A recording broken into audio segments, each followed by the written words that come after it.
make that look a little clearer. Ah, there we go. Hi. So happy to see all of you.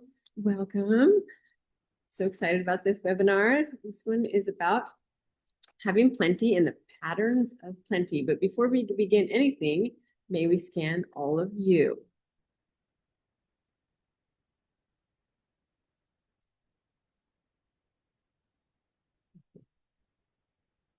Awesome. All right, let's walk up to the creator of all that is. Everybody, close your eyes, take a deep breath in, and gather all the energy from the bottoms of your feet. Go through your space and see yourself in a beautiful ball of light. Be any color, but take it up to the sky, universe, a series of white lights, dark lights, and golden light, all the way up through that jelly-like substance and into that tingly white light. Relinquish to love, fill every cell of your body. Once you're there, say, Creator, thank you for my life. Take a deep breath in and open your eyes. Okay. Perfect. Ready? I think I'm ready. Okay. Yes. All right. Okay. Sounds like playing me. Okay. Patterns of plenty. Me first? Yeah. Okay. Plenty is a very funny word, I think. We think in terms of the word and our connection to it, and all the times that we've been doing different things and the way that we've gone everywhere, there's always plenty. I think when we have this patterns of plenty discussion, the understanding is that you're shifting from what you have plenty of to what you like plenty of. Usually it's when we're manifesting, we're trying to figure out what it is that that we want plenty of. And usually when people think plenty, they think money. I want more money. I want more of wealth. I need more abundance in that sort of area. And one of the things, or it could be love, or it could be freedom, it could be anything really. When we have patterns of plenty, one of the biggest things that we may have problems with is that that may be holding us back is understanding how to receive. Recognizing what it's like to receive is one of the biggest things about having plenty. So yesterday, fun day. They do the little parades and they go around and there's lots of different people. And there's mindsets. And we jump in the car afterwards and we start to have a discussion about, actually it ended up being about the word plenty in a way. We start talking about how people kind of jump in when there's plenty and they continue to move or what we call galvanize their base, right? They try to move them to action. And everybody says, oh, I don't like sales. I don't like marketing. And then they'll go out there and they'll join a community or they'll join a place and then that community will want to grow. So somebody has to sell and market. And they end up just sort of being kind of talked to and told, hey, just do a little like this or take a step like that. And they start talking about it and the community starts to grow. Okay. All these different communities have grown this way. Then the community starts to grow to a certain point and they start to have this connection of plenty. And then people decide what to do with that energy. Where is it going to go? How are we going to move it forward? And as they start to do that, you start to get interference.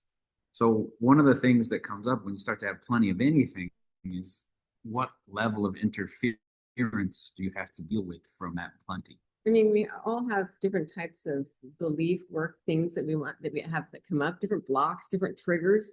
Some of the things, I even wrote some of them down. Some of the things that may come up are like, I have to earn everything I get.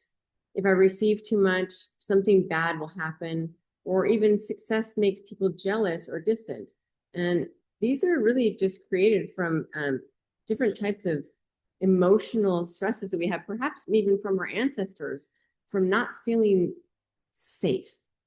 Perhaps we needed to have that safety that we needed, or that we felt shameful, or not having things available because of the things that we wanted in our life. Let me take this off. So as we kind of move through those different situations and we go into life, we start to see our interaction with things. And our subconscious is a magnificent connected energy to our soul and to our intuition. And then as we kind of grow in that connection and we move forward, it does one very magnificent thing. It tries to figure out the simplest solution that is known from inside of ourselves or in a situation to move through pressure, right? It's amazing how wonderful it is. So many people will come up and say, this is what I'm manifesting, and this is how it's going to make my life easier.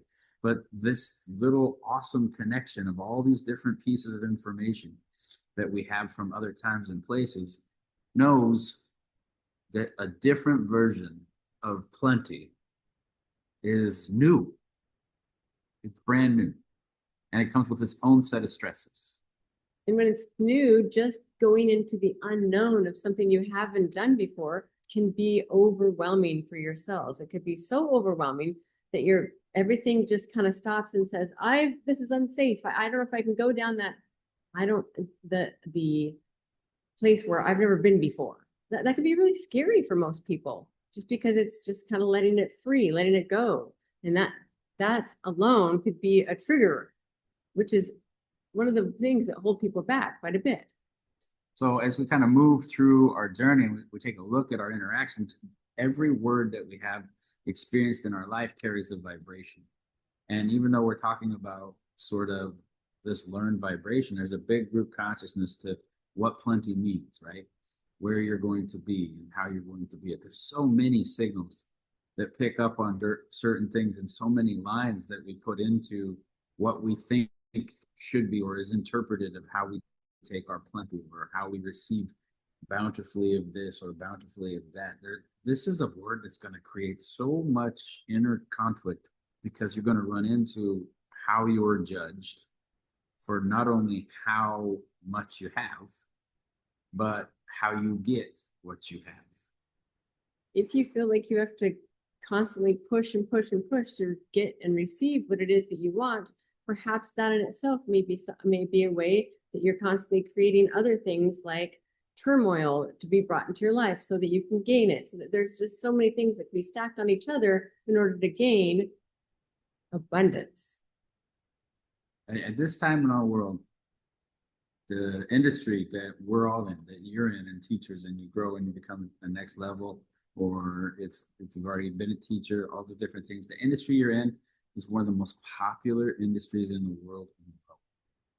Over the last 5 years, all of a sudden, things that people were not interested in about connecting to their self and their intuition, there's starting to be an overlap of different things from science. There's starting to be a revolution of connection to how people want to know themselves. And it's all happening right now. And one of the biggest questions that we get asked while we're going through this huge connection moment in our world is, how come all of a sudden things seem more difficult in my connection to people? Why does it seem harder to get classes? Why does it seem more difficult to make those types of connections that I think are going to be abundant? And the answer has a lot to do with plenty, right? The industry is popping, which means there's more people interested in the industry.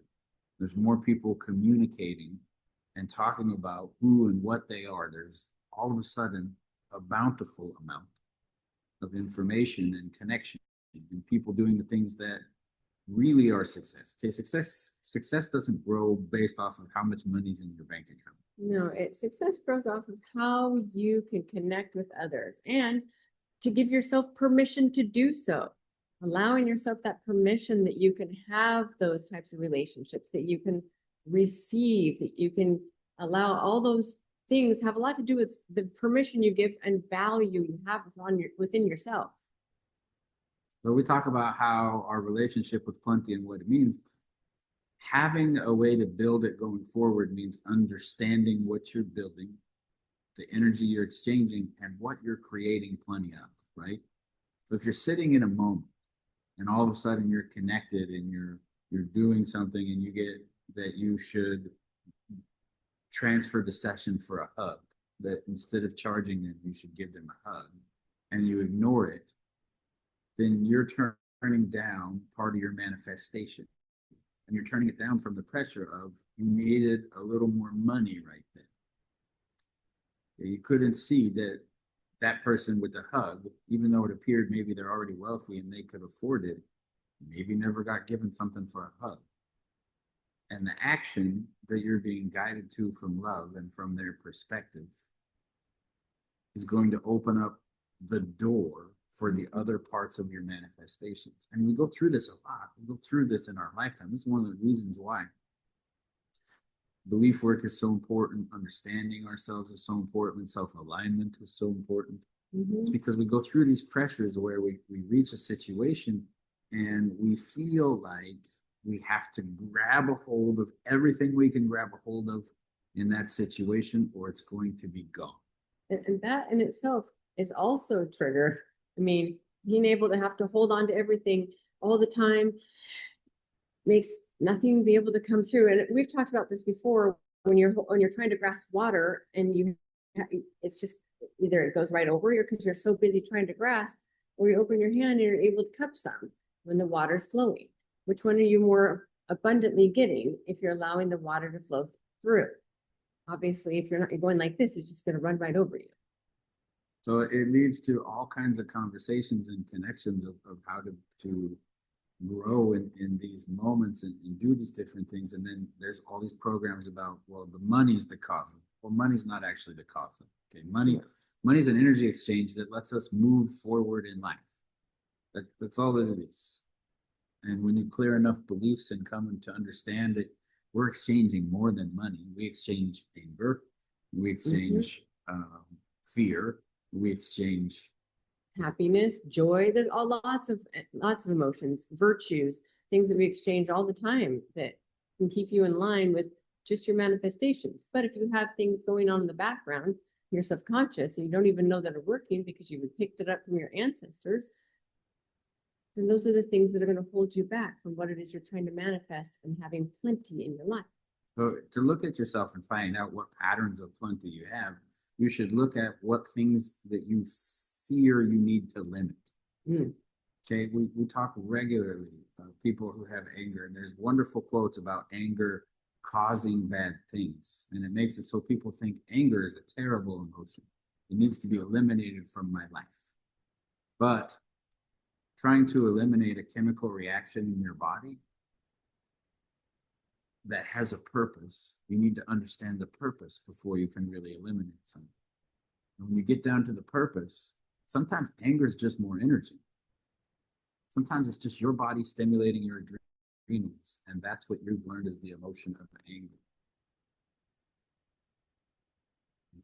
Some people, wonderfully successful people, work very well with that emotion, but it doesn't come across as anger. It comes across as competitive or passion. It's literally a chemical signal that they've learned to say, oh, I don't want to identify this as anger that's a problem and be battling against it. I want to identify this as something that gives me an inkling into who I am and lets me know what I want to do with it. And so they change the pattern. A lot of times we end up creating things that we are trying to suppress.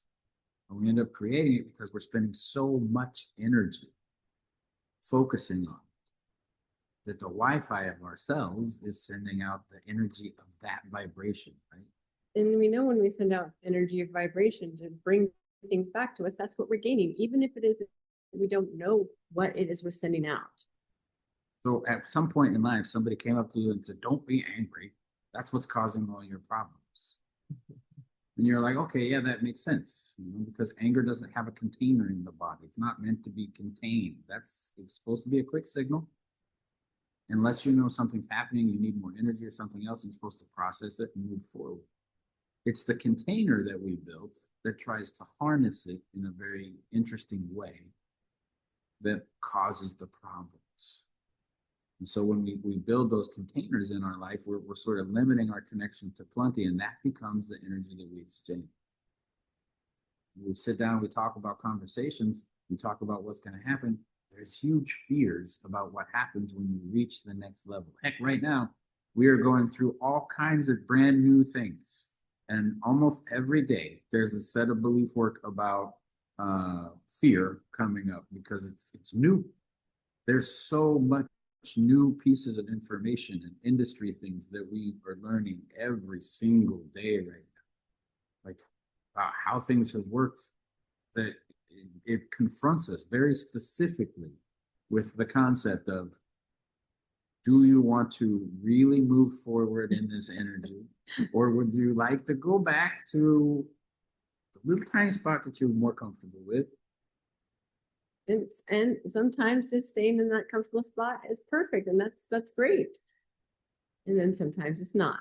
And we all, and I don't like really using the word chase because I like to attract more, but we all chase money for different reasons. Perhaps it's for security, it could be for validation, it could be freedom, it could be power, it could be whatever, it could be peace, whatever it is, but we all do it for different reasons. And when we're actually, if you look at it, it's kind of like money is a mirror for you, for each of us. It kind of tells us exactly what's going on inside of us. It shows whether we value things about ourselves, whether we can receive things, how it is. I mean, I see so many different things and ways that the abundance can come in, but sometimes having that mirror and seeing what things are you're sending out really to attract, give you the best clues as to why it's not getting or gaining and having the plenty that you're wanting. You can have all the plenty in the world and the message that you think fixes things. And when you put it out there, you don't get the response that you were intending because it's your energy behind it. Right? So it's that mirror Rena was talking about, that connection in which you have to see what's being kind of shown to yourself, but also there's a cool trick about that mirror. You really get honest and take a look at it. You get to see what it's communicating to the world around. That takes a level of connection, takes a level of trusting yourself. It takes growing and understanding that you weren't really wrong. No, but you were learning. And allowing yourself to get really, really vulnerable and understand that it's okay to be so. Would you like that download? That you can trust yourself in bringing abundance and plenty into your life by recognizing your value, have permission to do so.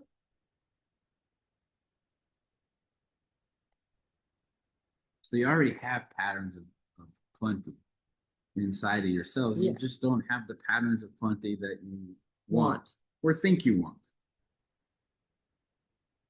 So when you take a look at those patterns that are going on in your life, your body can easily create those things. And then there's a reason behind it. In order to shift it, you have to understand the reason why it's easy to create those things and why you choose to keep creating them that way. And that's why belief work is so important. It's one of those things that happens all the time. Like even right now, as we connect and feel this, there's an opportunity to feel yourselves, an opportunity to feel the moment, an opportunity to see the pattern of your situation, right? And you're showing it in your name, you're showing it in your video, you're showing it in the different things, you're showing little pieces of yourself. We don't want to look at those pieces of ourselves. Again, we go back to one of those pressures that gets created. And one of those pressures that gets created is fitting how we're supposed to fit. Or what we think we're supposed to do. So instead of being told, like, if you have anger or if you have frustration, we don't get told, okay, it's all right to be angry and frustrated. Let's talk about how we're using that energy and where it's going. Like, or why it's there. Usually, or sometimes, if there's anger or frustration, there's other things going on besides that. Maybe it's because you feel shame or you feel embarrassed or you feel, it could be so many different things that are going on underneath the anger that's there. You feel unsafe, whatever. It happened for you.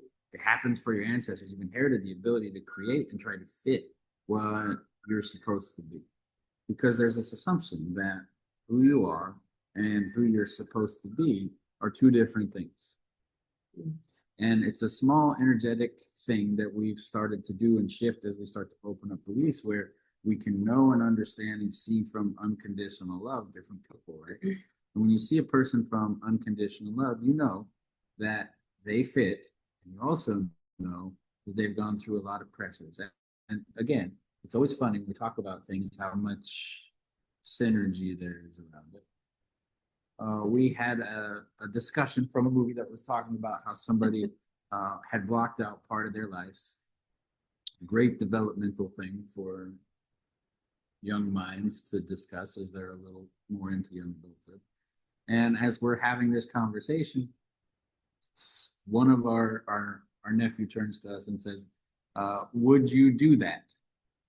And of course, the response that they're expecting is no, because it was one of those things where it's shocking and it's a movie. And the answer from both of us was yes, absolutely. And they like stared at us. What do you mean you would do that? We explained. Well, see, you're asking, would you right now do that?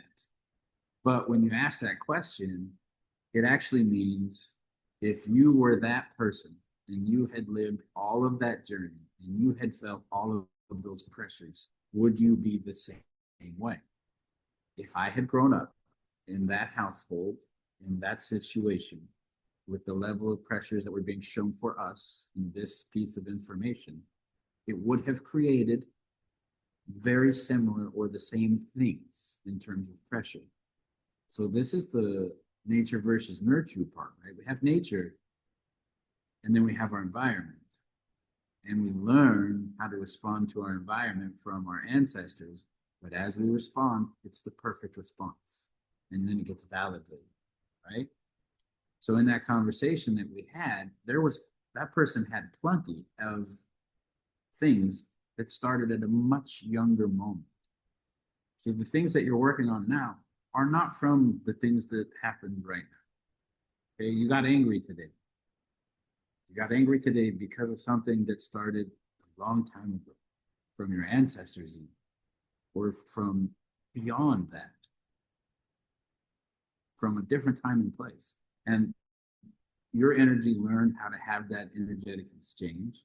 It learned how to use it, and you've been doing it for a very long time. So if you want to make a change to a pattern, especially a pattern of plenty, the discussion starts with how long ago did this start? And what was it helping accomplish? For me, what good for thing? my ancestors. What good thing you're getting by keeping it the same? It was something.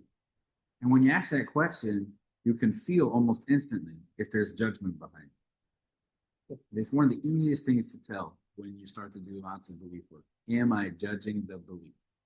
If you get rid of the, is this good, is this bad, and you just have a discussion with yourself about how it was created and what's going on, you start to get down to the pressure much faster than if you're judging yourself every sentence.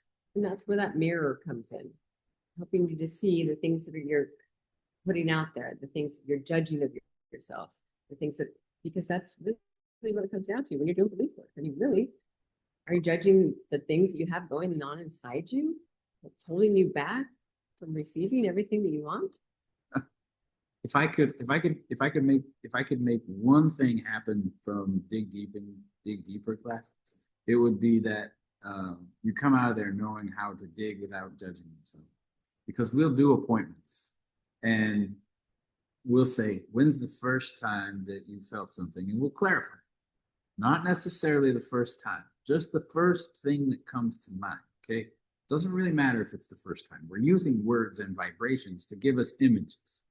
Doesn't have to be absolutely accurate, because it's more about figuring out where the bottom is. And there are so many belief work sessions that get lost in different types of wording because they have a different kind of plenty. They have a plenty connection of this pattern, a plenty connection of wanting to make sure that it's right, a bountiful amount of corrections. Corrections is its own energy, man. So you can have plenty of corrections in your life. Or plenty of control, or plenty of love, or plenty, whatever. So the pattern you're looking for in there, and you can see it in belief work, you can ask yourself, when you're done here, ask yourself a belief work question, and then see how many different ways your subconscious tries to come up with to answer the question. If you have more than one way coming up with to answer the question, then you have a program that says there's a way you're supposed to answer it. Mm-hmm. There's a way that's acceptable. And you're not really going through your answers at first. You're going through all the answers that you think are acceptable to everything around. What you're supposed to do. So if we say, what's stopping you from having plenty of money? And you go, well, it's to other people. Well, it's my boss. Well, it's not being able to attract different things. Those are all answers you've learned fit into a social circle. Other people appreciate. Other people connect to. There's nothing wrong with that. You have taken on that pattern inside of yourself to be a part of those people. But Yeah. it may be holding you back from what you're actually asking for and having plenty.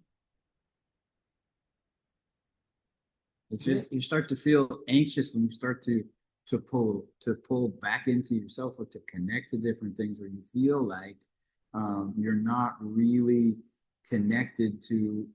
You have to swing the other way. Okay, there's overcorrection. You may have heard this all the time. This happens a lot.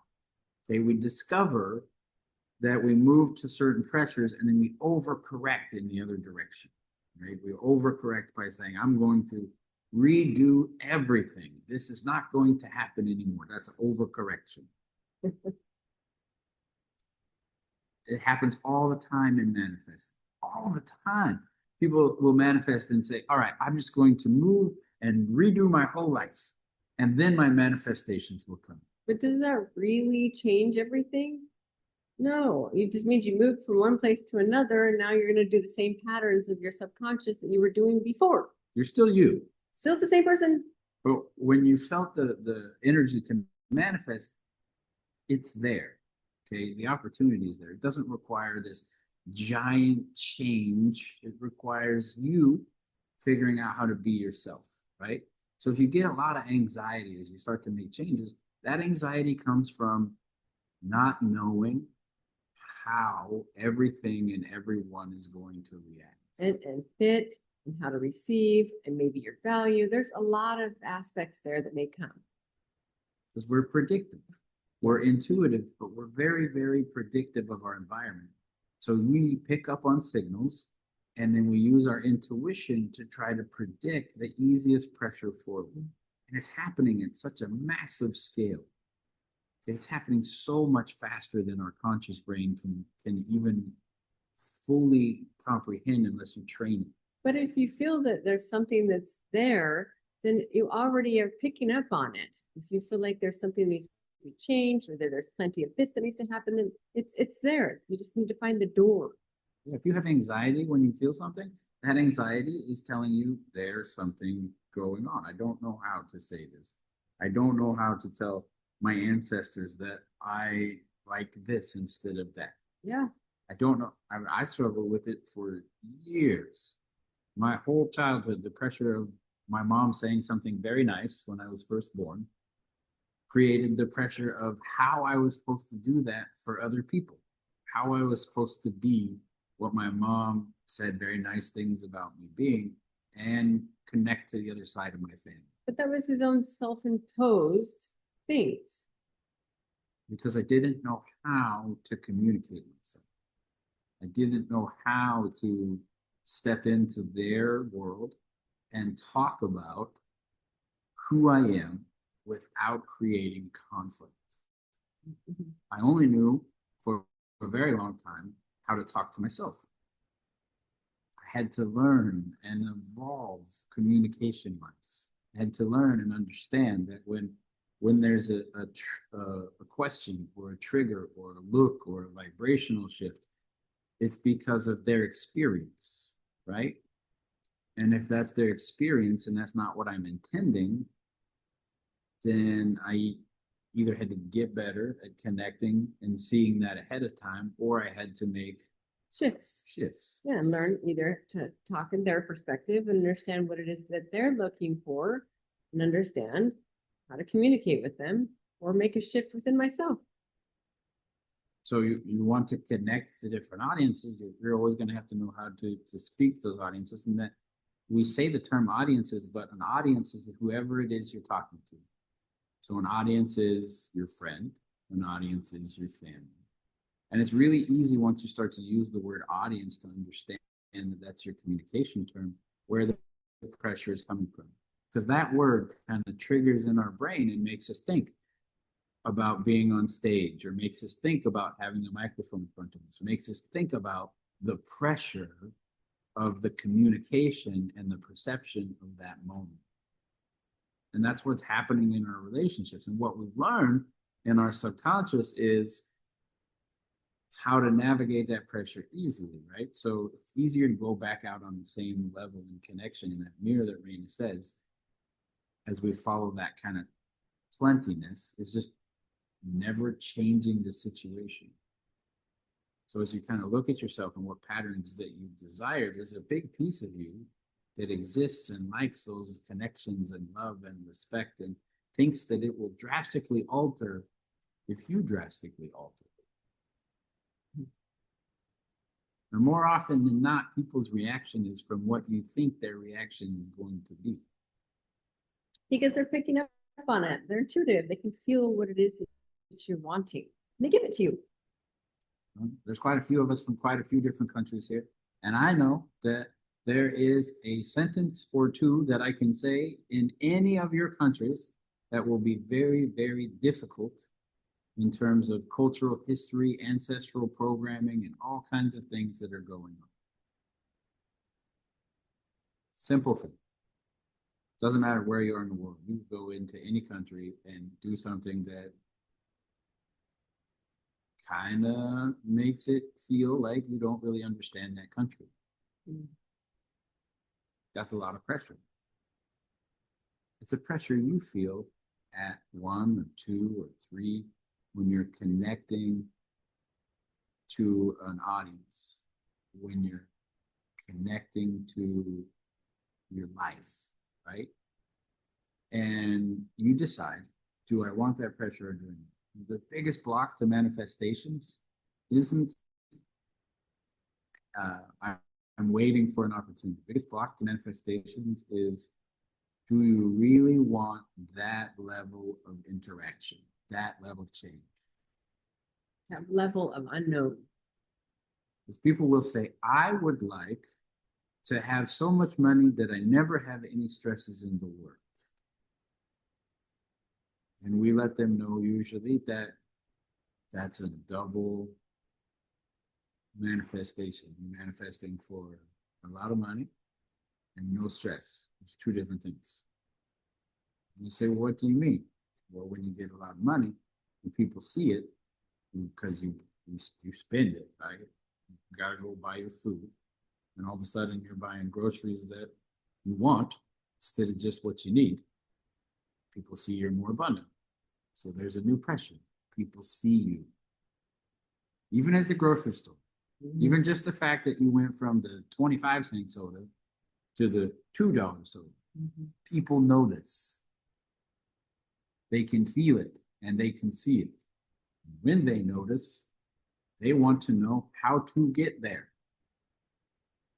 How do I get there too? So there is a ton of people who figured out that they want abundance and people not to know about it. There's a great story. Mom talked about Jim. We talked about it too. Jim Sorensen, one of the first people that Mom worked with and met, that was one time a very, very wealthy person before he passed away. When she met him, he had like holes in his pockets. He had an index card with the amount of money he would spend every day. And he drove this old beat up truck. Like, he did not look like he was on the top of the list. And it was simple. He didn't want to be seen. He wanted his company and his product and his things to be seen because he learned he didn't like the pressure of what it looked like if people saw he was abundant. Mhm. So he never let them see it. That way he could just be him, which means he figured it out. He figured out his pattern.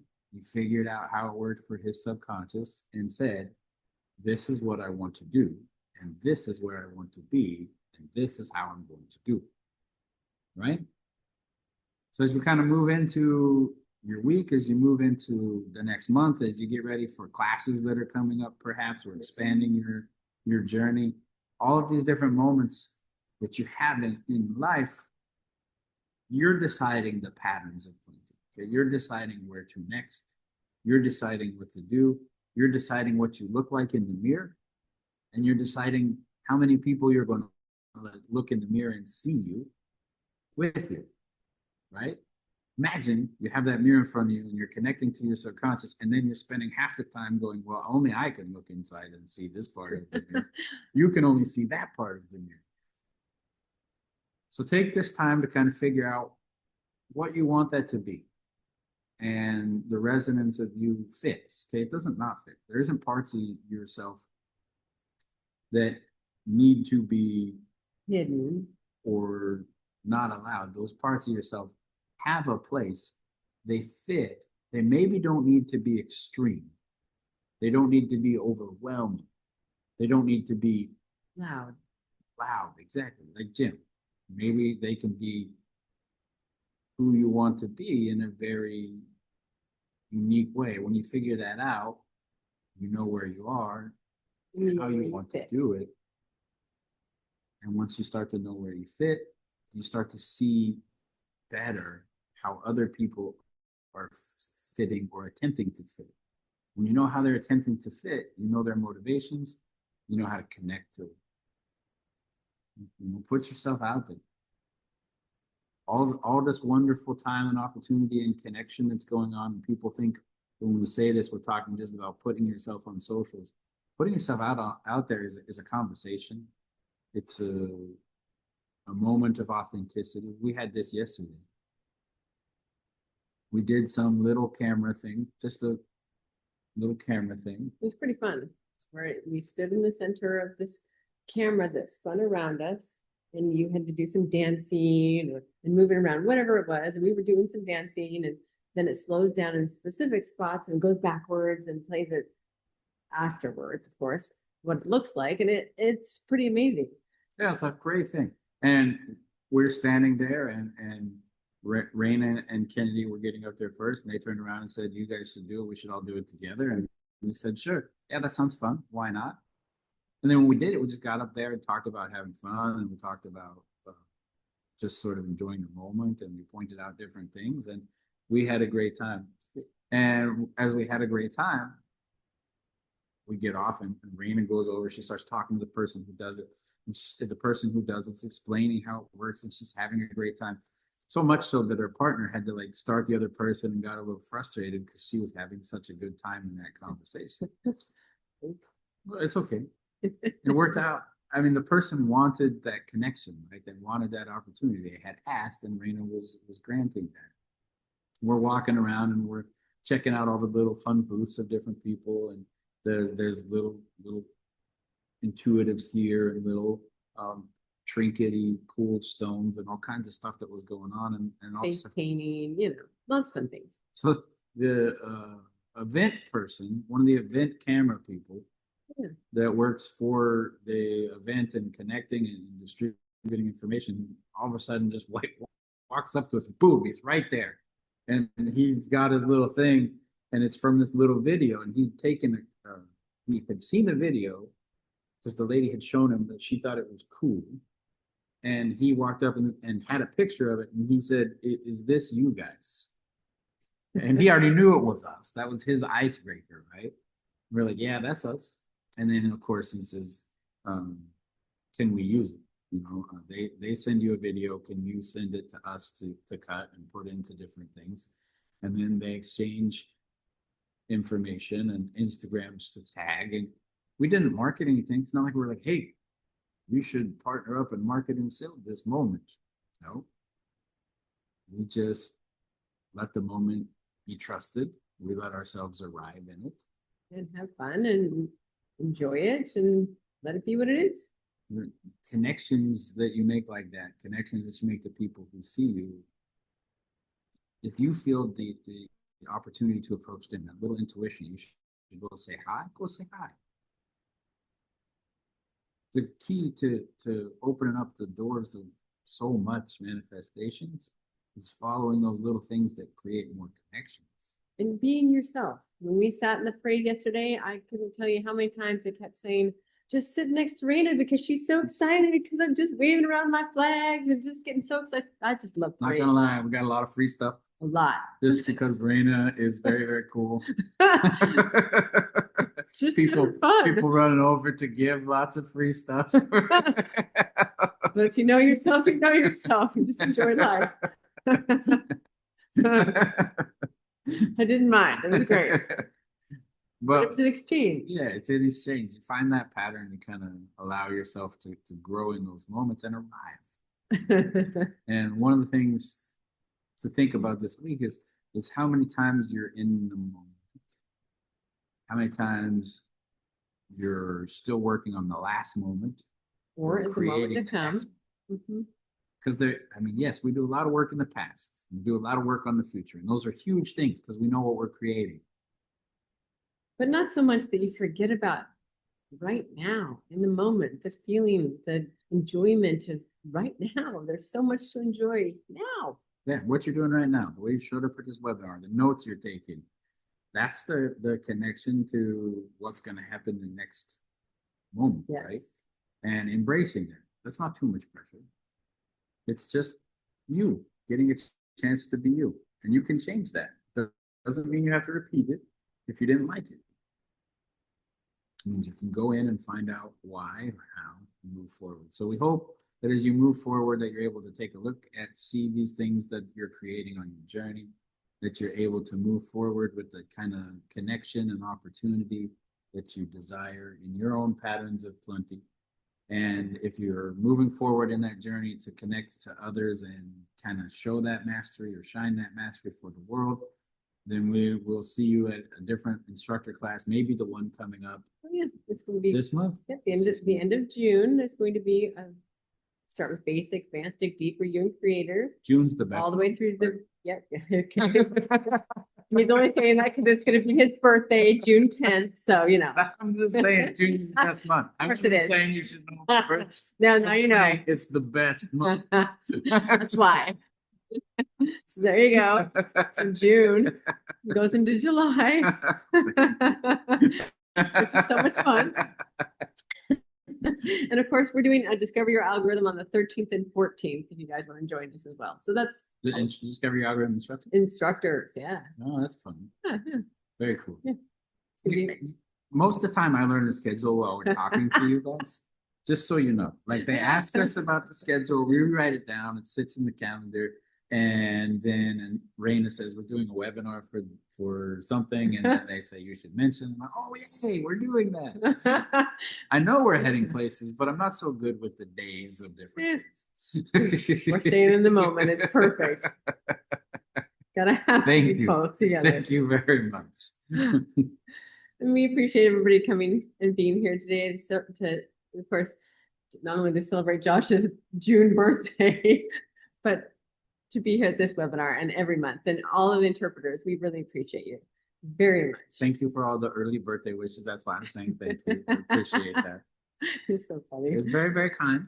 Yes. Hope you guys have a wonderful month full of figuring out what you create in plenty amounts and shifting it to the ones that you would like. Absolutely. Have a fabulous evening, day, whatever it is for you. We will see you all next month. Bye, everyone.